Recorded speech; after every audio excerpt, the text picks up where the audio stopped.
Where my girls at? Cool minute. Where my girls at? It's going down, down. Where my girls at?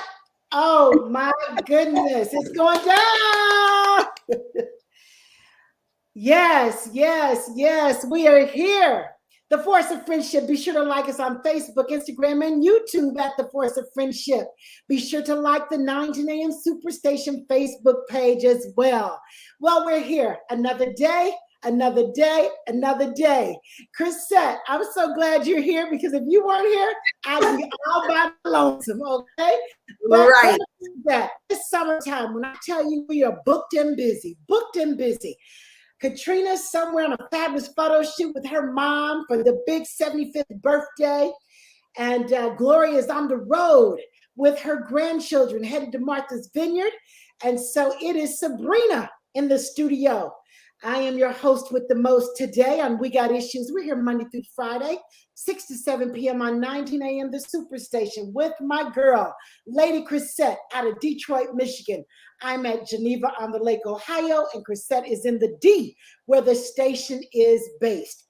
And so we're here today, another day, another dollar. Chrisette, it's June. Well, it's the Let's Move Challenge, baby. We about got this thing done. One more day. Girl, I had to get it in the middle of the day, and I hadn't done it. And I saw you out there. I said, let me get these shoes on. These shoes were made for walking. That's right. That's right. Yeah, but thank each and every one of you for joining the Get Up and Get Moving Challenge with the girlfriends. It's been a big difference maker. We have created habits. So many of you have said, I moved more this month than I moved in a long time. So congratulations, congratulations, congratulations. Well, today, you guys, we got a very special guest, Sydnee Monday, my daughter out of New York City. She is the book expert. Yes, give Sydney a round of applause. We'll bring her in a little bit. But yes. She is an associate editor for Penguin Random House Kokila Books, Young Readers Department. And so she's going to come on and talk to us about what's hot, what's not. Summer reading for our children. We know that sometimes we have to force those children to read. Sometimes they just have a natural knack.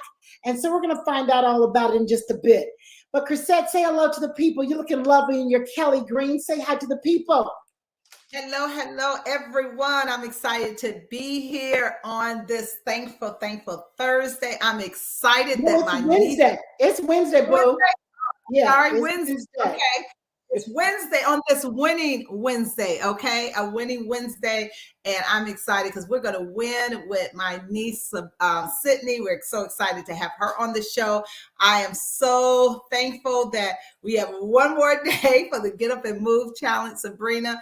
And I tell you, but I'm going to tell you, I've enjoyed it. There were days where I was like, and having an accountability partner has been everything, because on those days where I was like, okay, I don't feel like doing it, I knew you were going to be up exercising and shouting me out. So thanks for the encouragement for sure. And you just need that. So I hope many of you have seen the value of having an accountability partner. And you know what? I promise you, I don't know that it's going to be as intense in July every single day, feeling like, you have to do it. But I guarantee you, I am absolutely going to be getting up and moving in July. So that's really, really exciting. I mean, the weather here is absolutely gorgeous. Excited that summer is officially here. I know you're excited, Sabrina, about summer being here. And so, yeah, life is good. It's when the sun is out, it just makes you feel good inside. Well, you know what? Just a little bit of the news. I mean, it came across my feed. R. Kelly was sentenced today to 30 years. 30 years. Wow. That's a lot of time. I mean, I don't even know how old he is, and somebody can put it in the chat and let us know how old he is. So I figure he's at least 50 years old, 48, 50. So he would be about 70, 70 years old if he spends the entire 30 years. And so it's just really sad. He wrote so many great songs. I mean, we've all sang I Believe I Can Fly.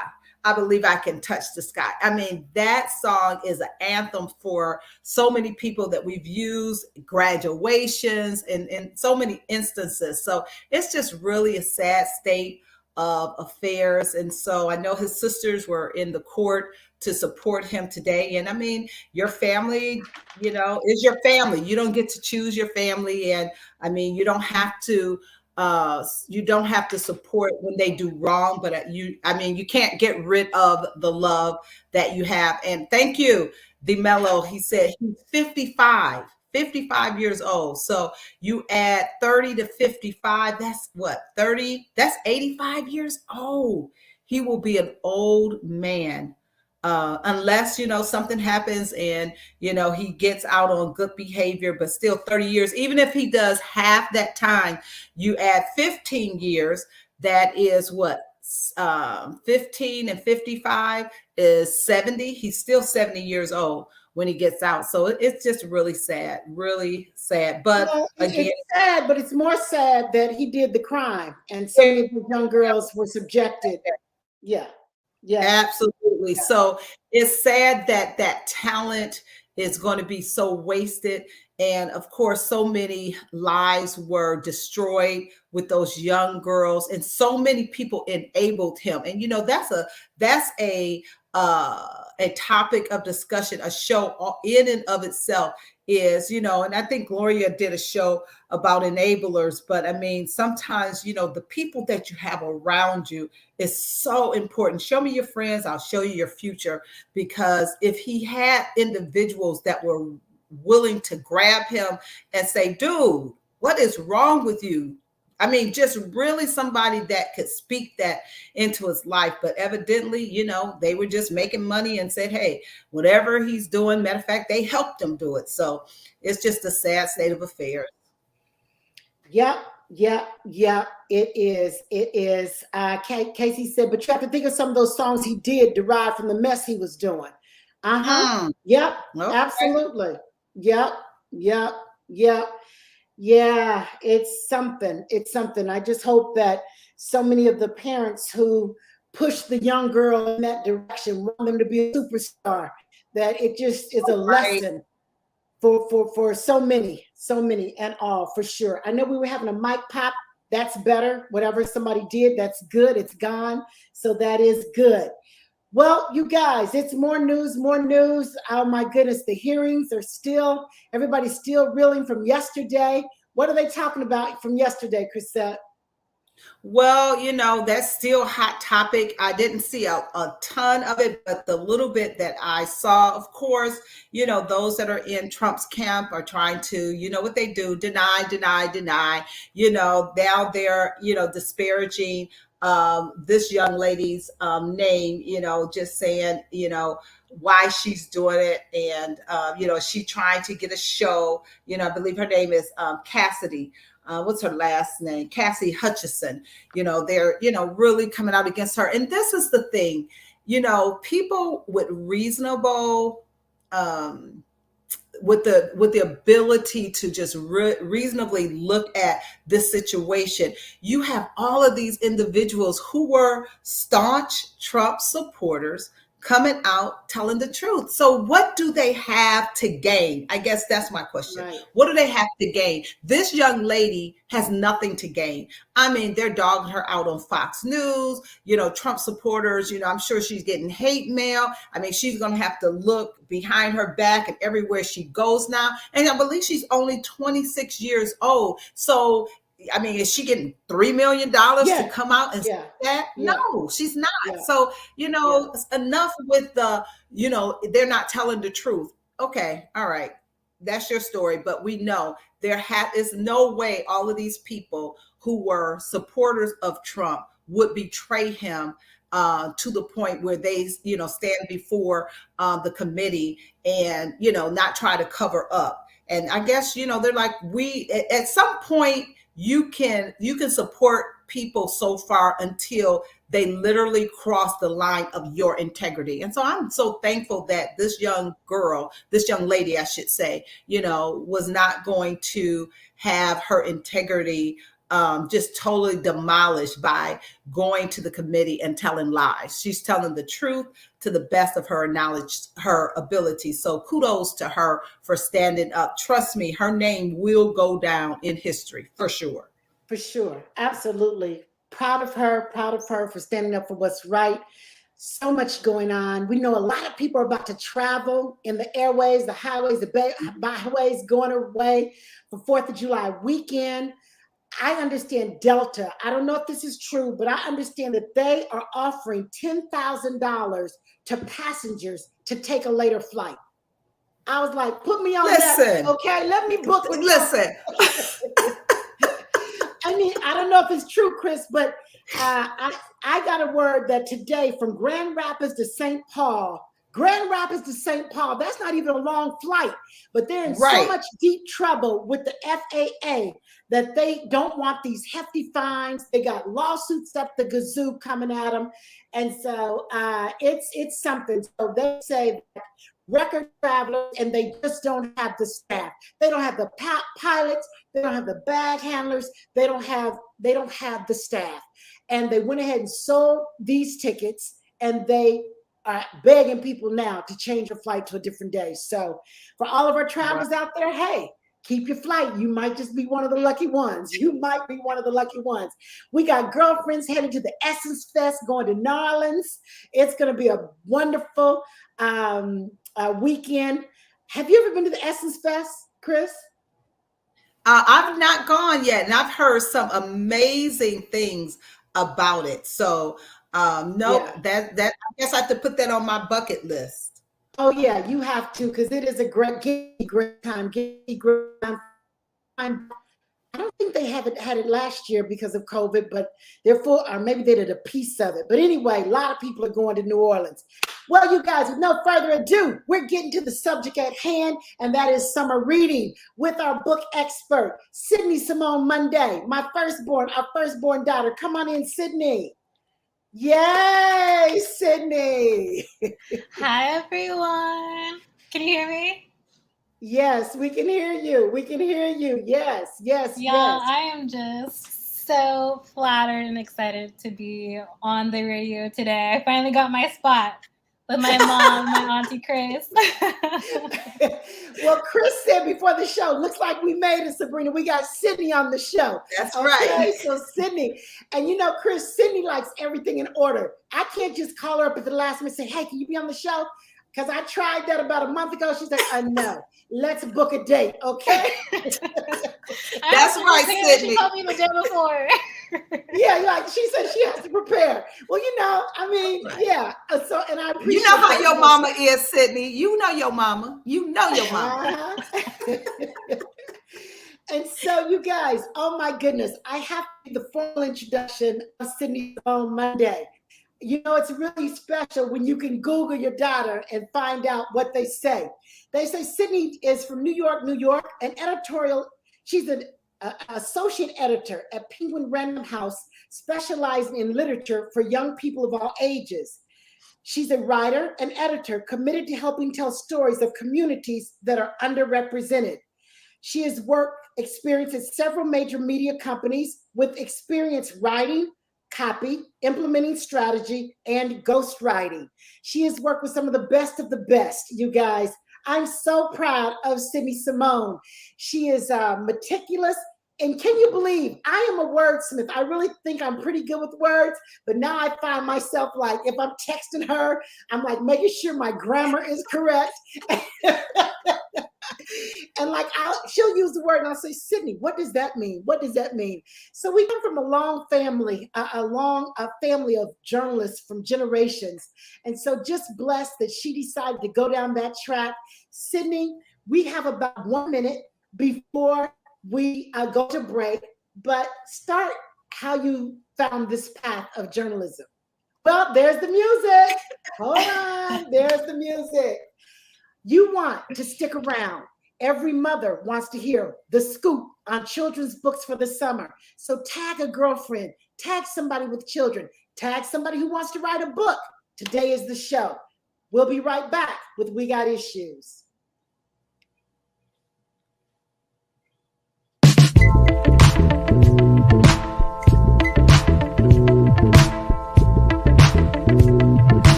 We're back. We're back. We're back. We're back. Yes, yes, yes, yes, yes. Thank you for joining us. We got issues with Sabrina, Chrisette, Gloria, and Katrina. And today, our special guest, Sydnee Monday. Call us at 313-778-7600. What are your kids reading this summer? Do they really read or do they take the summer off? It's so important, you guys, to get your children to read during the off time. So Sydnee, tell us a little bit about your start. You've always been an incredible reader. I just have always admired you always wanting a book, even when you were a little bitty girl. You love to read, and now you're doing what you love, and that's being surrounded by books and helping people write their books. So tell us how you got started. Yeah, so actually, I never really even, as much as I loved books, I never really understood that being a book editor was an actual job that you could do growing up. I think I knew that they were writers and I knew that they were illustrators, but that there's a whole kind of production team working on people's books to get them to the market was something that I hadn't ever really considered until after college. I went to Howard, HU, you know. HU? Okay, And full scholarship, full scholarship. Yay, yay, yay. Absolutely, yes. And I studied, I came in as a broadcast journalism major because, like my mom said, we have a long line of journalism in the family. And then I switched to film because I realized that I really do have an affinity for the creative writing story, for fiction, and what can be done through the worlds of imagination and fantasy. So I was working at NPR as an intern about 4 or 5 years ago. And as my job at the arts desk, I was the one who was opening all the packages from all of the publishing industry, just boxes and boxes and boxes of books that the industry would send for review. And so my job was to organize everything by month that it's published on this shelf. And I think from that, just reading all the press releases, I kept recognizing that instead of like writing the news stories about Korea and all of that, I would find myself in a corner, like looking at the children's books. And so finally I was just like, why don't I just see what's out there? Because at this point I know that there's a whole industry of workers that are putting out these books. So I think I worked on, I was also doing like digital layouts for the news stories. And we had done a news story about a children's book called Island Born about a young Dominican American girl. We lost the audio, kind of just being familiarized with. We can't hear you. We can't hear you. We can't hear you. Audio, no audio. Can you hear me? No. Mm-mm. No. Hold on, audience. We're going to find her audio. Will be. Nope. Oh my goodness. Her story was so good. Why don't you call back into the station? She says it's your phone. Hello? Okay, Sydnee, you probably need to hang up, call back into the station, and let's see. Okay, we lost Sydnee's audio, you guys, but she was telling us about how she got her start in books. She was working for NPR, National Public Radio in Washington, D.C., and her job was to open up all the mail. She would get all these inquiries, and she said, doing what I thought I wanted to do was kind of boring. I don't want to write about Korea, and I don't want to write those news stories. Are you back, Sydnee? Not yet. Okay. And let's see. We're working on getting her audio back, you guys. Oh my. So as she's coming back, you guys, we know now that she's in New York City working for Penguin Random House. Kokila Books is an imprint. And so we believe that the imprint that she's with was designed. Oh, can't hear us either. We all got disconnected. Oh, wow. Okay. Okay. Okay.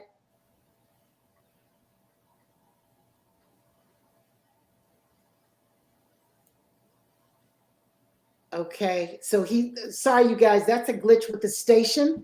They're going to reconnect us. We're so very sorry. This is a first. That's never happened. So hopefully we'll get our audio back with everybody. Just a second. Facebook, can you tell us if you... Sabrina. The folks on Facebook are saying they can hear. Please. Yeah, I can't. I think I was disconnected from the station. Sabrina, can you hear me?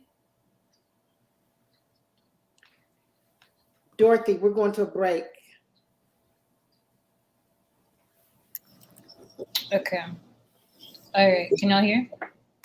I can hear you. Yeah, we can hear you. Okay.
All right. Oh, goodness. Okay, we're back.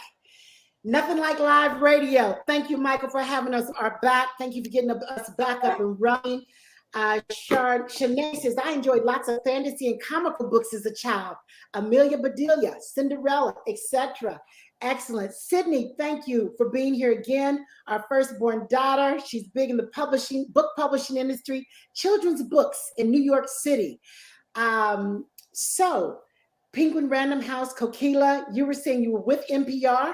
You started exploring. You never thought about book editing, and take us from there. So I was working on a story that just happened to be a children's book story, and I was putting up the layout online. And so I had the email format for Penguin Random House. And I just set a little notification for editorial assistant on LinkedIn. They have a job section. And something came up that was like, it's a new imprint. We're wanting to publish books by and for folks who have been marginalized. And I was like, that's perfect. So I applied, and I had the email format for my now supervisor.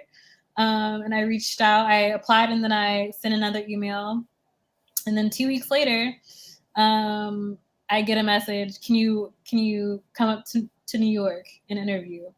So I catch a megabus, I change in Ann Taylor dressing room down the street. I called in sick that day, it was a Thursday, and just had a really lovely conversation with these two women of color who were passionate about making really thoughtful books for children of color. And that's history. That was a little over 4 years ago, and I've been working for Kokila ever since. And talk about what Wow, Kokila Sydnee. is. That's really amazing, you guys. And almost 800 people, because first they wanted to do a phone interview with Sydnee. And Sydnee said, Mom, I think I should go. I think I want to be in person for this interview. I said, Sydnee, take off work, take the bus. She said, well, where am I going to change clothes? I said, anywhere. Just get to Penguin Random House. And almost 800 people, we understand, applied for that job. And just think, if she had not had the wherewithal to say, I want to go in person, she might not have gotten that opportunity. So good for you, Sydnee. Talk about Kokila and an imprint, because honestly, before Sydnee started working for an imprint, I did not know what an imprint was. Yeah, so basically, Kokila is an imprint, which is a small team that has kind of their own taste and mission within a big corporation. So the big corporation is Penguin Random House. And then there's two sides. There's Penguin and then Random House. Random House bought Penguin, so that's how they came together. And then within those two companies, there's hundreds of smaller teams of imprints that do books. And so our team is specifically focused on books for young people from 2 to 3 years old, all the way up to around 18, 19, 20. And we do books specifically, again, for about folks who have been marginalized. So that's marginalized within race, gender, sexuality, immigrant experience, all types of experiences. Wonderful, wonderful. So beautiful that you get to do that work for a marginalized community, which I know you have passion for people from all backgrounds. And so that's very exciting. Chrisette, did you have a question? Yes, I do. Sydnee, oh, this is so good. And we are so proud of all that you are doing. You are really just making, I know, your parents and your aunties so proud. So my question is, in that industry, have you seen a big increase in the number of individuals who are writing books for African Americans? And if so, what is the age group? Is it, people that are older, or are you finding that there are a lot of younger people? Because I know periodically they'll do news stories on little children, as young as maybe 10 or 12 years old, that are writing these books. And so that's always so interesting to me. So what is the average age of these individuals that are writing books? That's such a great question. I think in recent years, there's been a lot more focus on, folks of a certain identity writing books that reflect their own experience. I think maybe in the last 10, 20 years, there was an increase in books about, for instance, like Black folks, but we would see that the creators of the books were still majority white. And so in recent years, we've really seen a push for promoting diverse authors and illustrators. And it's interesting because, they're kind of industry veterans who've been around for a long time, like Carol Boston Weatherford, who I have a book that I'm going to show later, but who are older, who have been around. But there's also a lot of young people, like you said, who are getting into this industry. And I think, for me, I'm excited about working with new authors. And I have, my list is a lot of younger creators, a lot of first-time authors who might have, had a great Instagram. And I reached out to them, have you ever thought about doing a book for young people?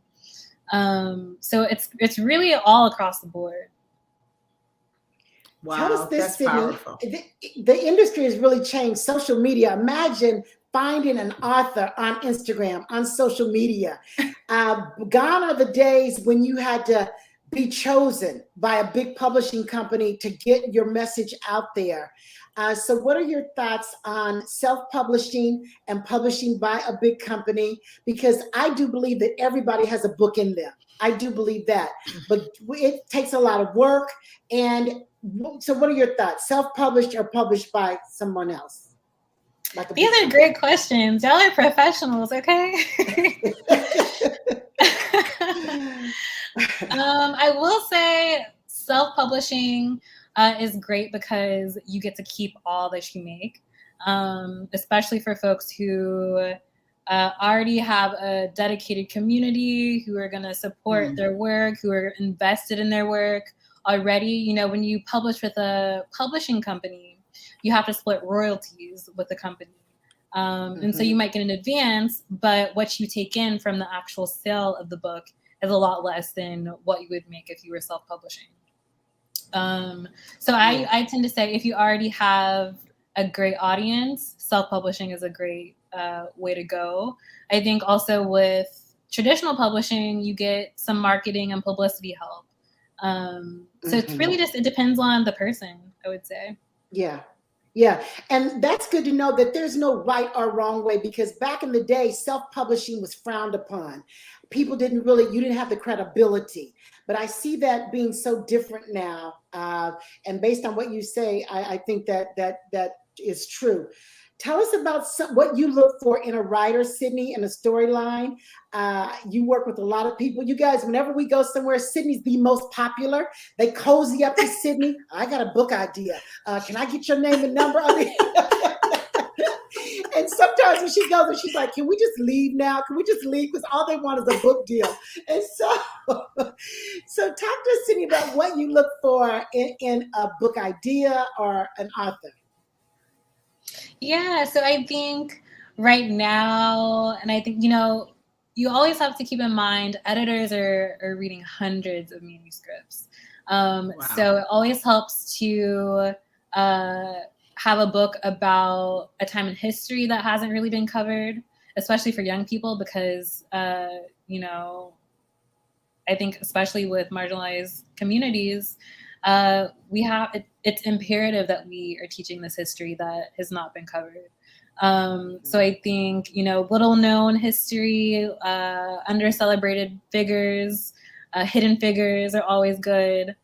And approaching your story in a way that I feel like only you can tell it, you know? Really, I would say if you're interested in writing a book, think about the stories that you know that whether they be passed down from family or you have a connection to a historical figure.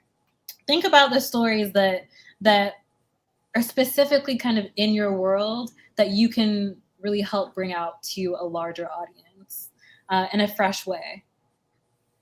So Excellent. Sydnee, Excellent. I have a question. When it comes to children's book, I love going to like Costco. You know, they still have a great selection of books. And so a lot of times I'll mosey over there just to kind of see, you know, what books are out there. I so miss the days where bookstores were so plentiful. You could go in. I can remember taking my children to the bookstores and just kind of rummaging around.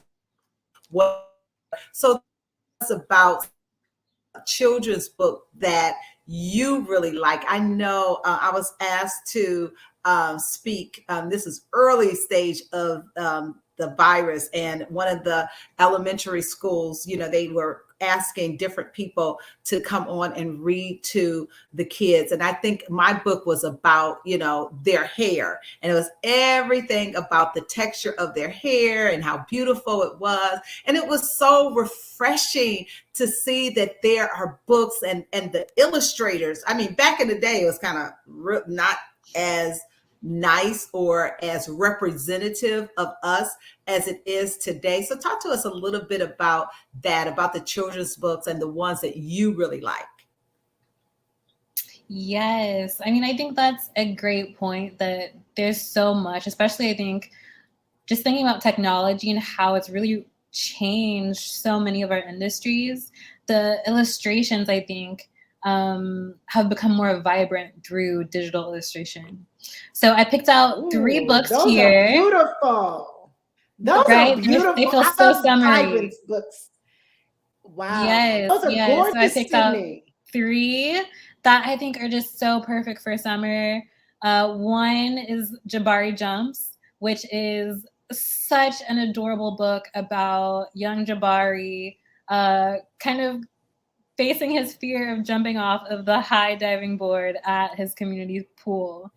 And the illustrations are great and soft. And you see kind of this community detailed in really beautiful illustration.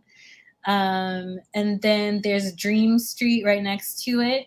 Actually, funny story. My professor at Howard, my creative writing professor, is the author of this book. And wasn't doing children's books when I was there, but we kind of both found our way to this industry. And the illustrator is a super well-known, renowned illustrator, Akua Holmes, and that's actually her cousin.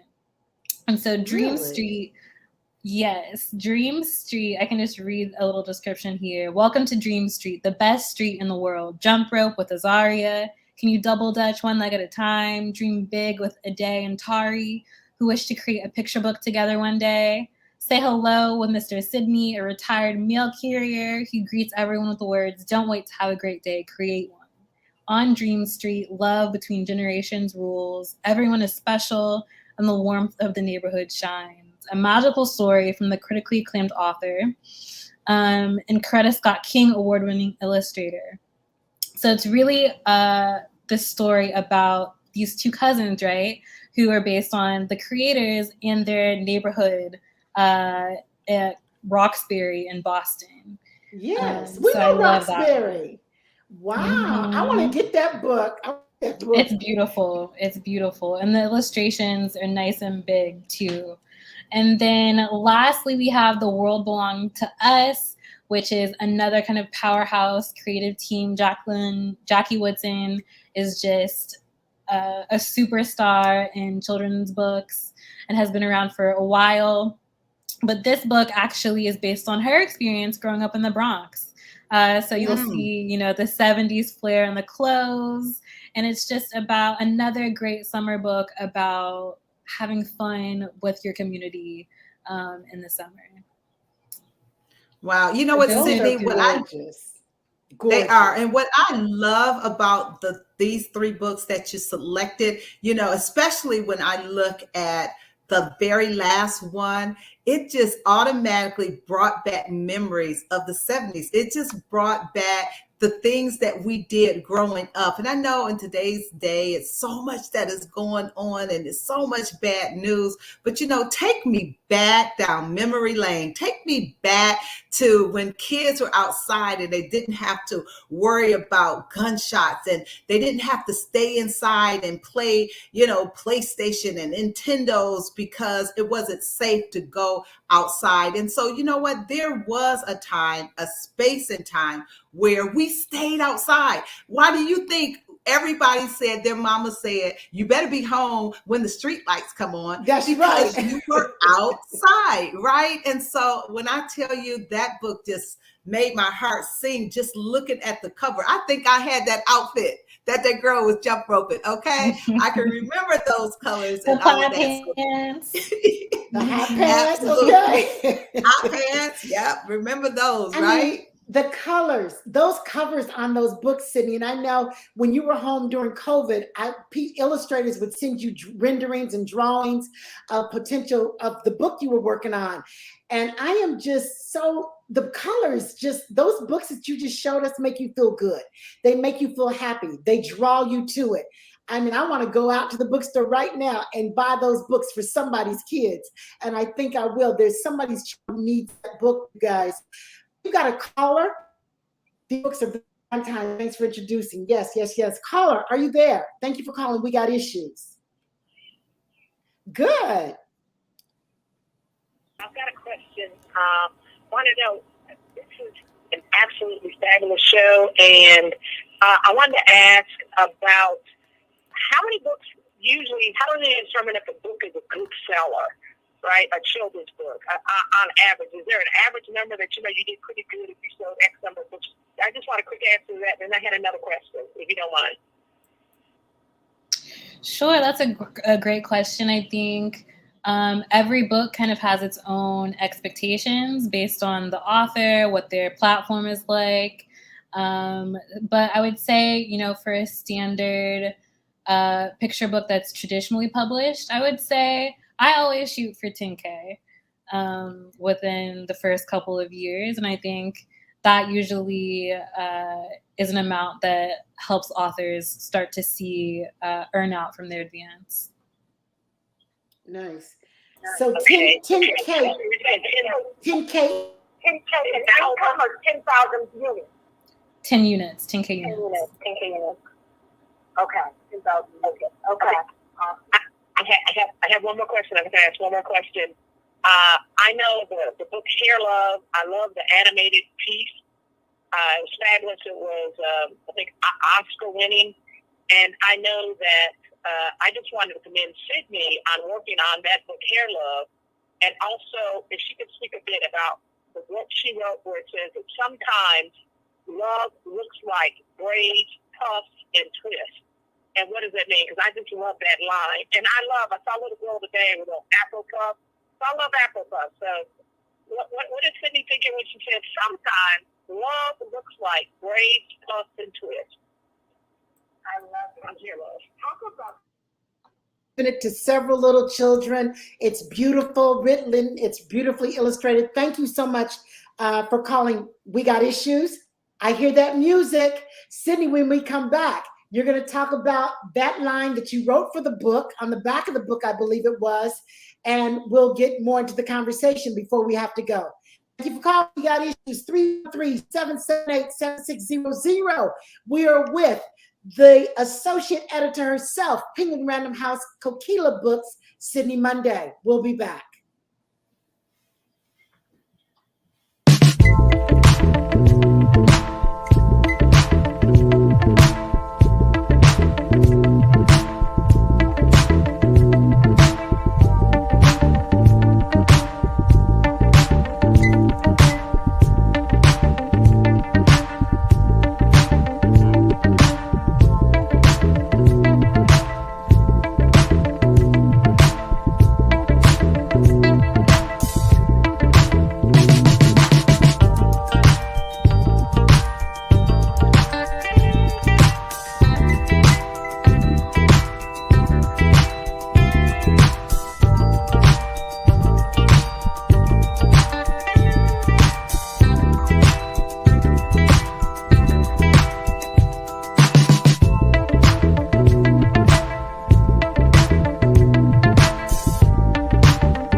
Yes, yes, yes, yes.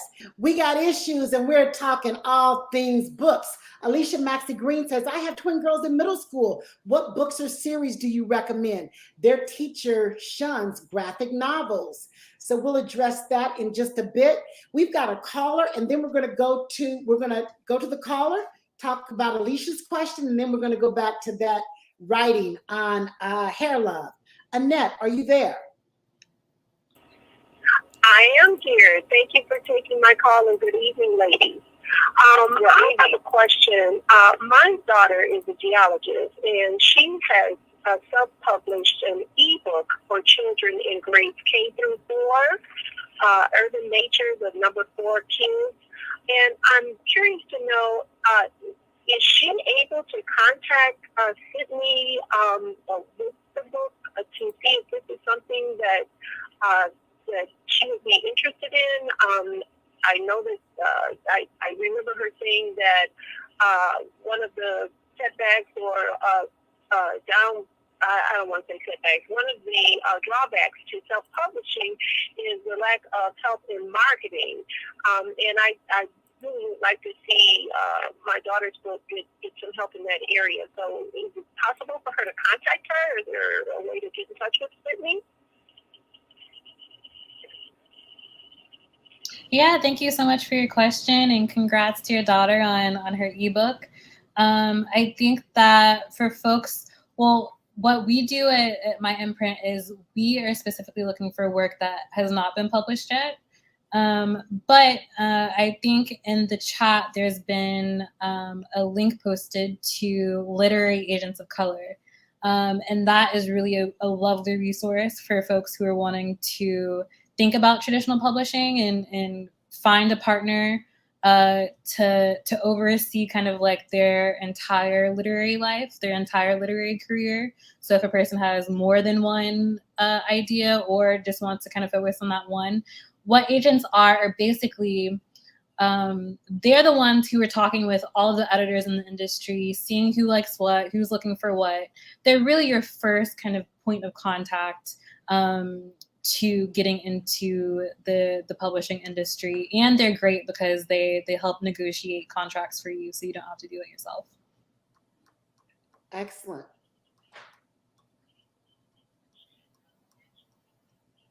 So is there like a site or something that I could jot down? Yes. Call my it's called literaryagentsofcolor.com. And if you go to the Force of and if you go to the Force of Friendship on Facebook after you get home, it should be archived in the chat too. Excellent. Wonderful. Thank you so very much. Excellent, Annette. Thank you so much for calling. Awesome, awesome, awesome. We got issues, baby, and we find solutions. We want that young woman to find her way to be published. She's self-published at such a young age. Congratulations, congratulations, congratulations. Okay, Sydnee, tell us about that line about love comes in puffs, twists, and braids. Tell us about that, and then let's answer Alicia's question. Okay, so Hair Love is a book that I assisted on. It's one of the first books I worked on when I moved to New York from DC. And basically, it's about a dad and a daughter, and a dad kind of struggling to do his daughter's hair. I think we've all had those moments, right? I remember my dad trying to slick my hair back when I was around that age, 5 or 6. And it's just such a lovely representation of love between daddies and daughters everywhere. In that back line, sometimes love looks like braids, puffs, or twists is really reflective of the book and of how sometimes love is in our actions and not necessarily in what we say. Mm-hmm. Mm-hmm. I love it. I love it. I love it. Okay, if we can get Alicia's question back up, Dorothy, on the screen, and Sydnee can address that. We've just got a few more minutes. She said, I have twin girls in middle school. What books or series do you recommend? Their teacher is not a big fan of graphic novels. That's a bummer, I think, especially just, throughout the pandemic, the stats on the learning loss has been incredible. There's, one stat I want to read here. It says children have lost basic numeracy and literacy skills. And that stat is, I think something like, let me see. More than 370 million children globally missed out on schools and school meals. And in the US, learning losses have been observed in many states. In Texas, for example, 2/3 of children in grade 3 tested below their grade level, compared to half of the children in 2019. So our kids are super affected. I just wanted to say, whatever your young person is interested in, whether it's graphic novels, comics, whatever, help promote their love of reading by asking them what they're interested in. A book that I love that I worked on is called Maya and the Robot, and that's in the chat. And it's by a really smart, brilliant author who usually does like these academic books, but did a middle grade book with us. And it's illustrated, but it's not fully illustrated. It just has spot illustrations. And it's about a homemade robot who comes to life when aspiring 5th grade scientist Maya needs a friend and a science fair project. And it's, it's STEM. It also has a thread about gun violence in Chicago that's done in a very thoughtful way. And about kind of like loneliness, which a lot of young people are kind of going through right now through the pandemic and trying to kind of regain those social skills that going to school every day helped us with. Another series that I love for that age range is Jada Jones. And that's a series about this sassy Black girl, Jada Jones, and all of her escapades. And what else? There's also a series from us called JD and the Great Barber Battle. And that's about a kid barber named JD who opens his own barber business. And that one's an easy reader. So if your children or young people in your life are kind of reluctant to reading, that's a good middle ground between picture books and books for middle grade students. I love it. That's awesome, you guys. Really good, insightful information, Sydnee. You're doing beautiful work, meaningful work that makes a difference. Just think how many illustrators and writers you are making a name for, helping make a name for. Unfortunately, editors are kind of like the unsung heroes. They do so much work behind the scene. But I want you to know that we see you, we celebrate you, and all that you're doing in the literary world. Next to the benefits of playing and swimming all day long, reading is just about the most important thing kids can do this summer. Plus, digging into a great book under a sun umbrella, preferably poolside, is one of the joys of the season. And you guys, there are a lot of opportunities out there for your young people. Barnes & Noble, they have a summer reading program. Kids can earn a free book after they read 8 books and log them on the downloadable reading journal. So check out Barnes & Noble. Chuck E. Cheese, they have a kids' summer reading program where they get points for reading. Reading is Fundamental is a summer, the nation's largest children's literacy nonprofit. So check them out. Half Price Books has a summer reading camp. So public libraries. So bottom line is there's no excuse for your children, our children, not reading. Sydnee and her teams, they are putting out some incredible work, and we want to support it in every way.